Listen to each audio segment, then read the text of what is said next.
రాజశేఖర రెడ్డి గారు అని అంతగా చెప్పుకుంటున్నారు కదా, మరి రాజశేఖర రెడ్డి గారి వర్ధంతి మొన్న జరిగిందయ్యా, 75వ వర్ధంతి. ఏం చేశారు? ఏం చేశారో చెప్పండి. 75వ జయంతి మొన్న జరిగింది. 75వ జయంతి రాజశేఖర రెడ్డి గారు ఎంత గొప్పగా చేసి ఉండాలి. మరి ఏం చేశాడు జగన్మోహన్ రెడ్డి గారు? 75వ జయంతి కోసం ఇడుపులపాయకి వెళ్ళారు. ఇడుపులపాయకి వెళ్ళారు. అక్కడ 5 నిమిషాలంటే 5 నిమిషాలు కనీసం కూర్చోలేదు, నిలబడ్డారు. రాజశేఖర రెడ్డి గారికి తూతూ మంత్రం లాగా అక్కడ ఏదో నివాళులు అర్పించామని చెప్పుకున్నారు. అంతే. అంతేనా? సొంత తండ్రి కదా, 75వ జయంతి చేయాల్సింది. అంతేనా? ఎందుకు సిద్ధం సభలని పెద్ద పెద్ద సభలు పెట్టారే మీరు?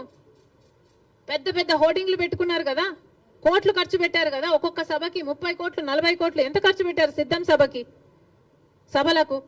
మరి రాజశేఖర రెడ్డి గారి కోసం ఒక సభ ఎందుకు పెట్టలేదు మీరు? 75వ జయంతి కోసం కనీసం ఒక సభ పెట్టడం కాదు కదా, కనీసం వైసీపీ నాయకులు కార్యకర్తలైనా కలిసి నివాళులు అర్పించారా? ఏం చేశారు మీరు? ఇలాగైనా రాజశేఖర రెడ్డి గారి జయంతి జరుపుకోవాల్సింది. 75వ జయంతి కదా, స్పెషల్ కాదా? మీకేం అనిపించలేదా?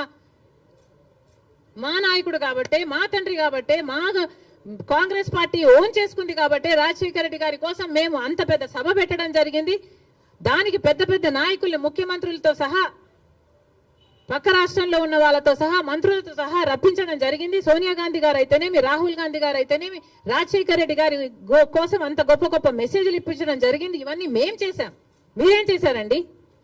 మీరా రాజశేఖర రెడ్డి గారి వారసులు? ఏం చేశారు మీరు రాజశేఖర రెడ్డి గారి 75వ జయంతి కోసం?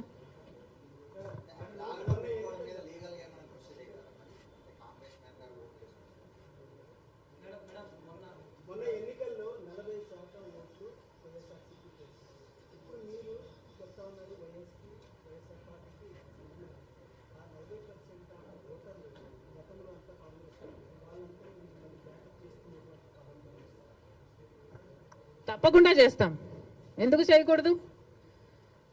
ఏ 39% వైసీపీకి ఓట్లేసిన వాళ్ళు ఉన్నారో వాళ్ళందరూ చంద్రబాబు గారు ముఖ్యమంత్రి కాకూడదు అని ఓట్లేసిన వాళ్ళు.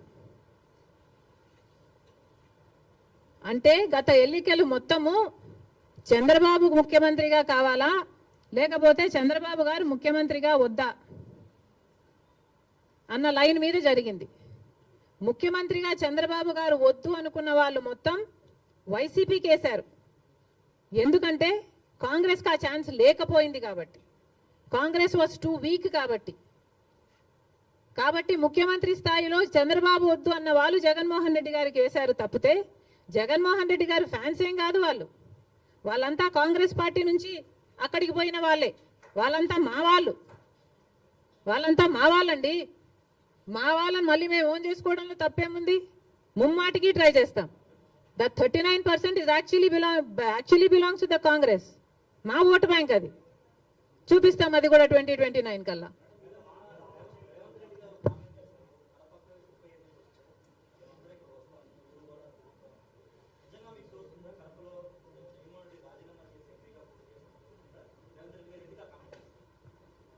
రేవంత్ అన్నకి మనస్ఫూర్తిగా కృతజ్ఞతలు.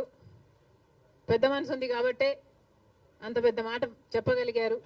We are all honoured. నేనే కాదు, ఆంధ్ర రాష్ట్ర కాంగ్రెస్ పార్టీ అంతా కూడా రుణపడి ఉంది.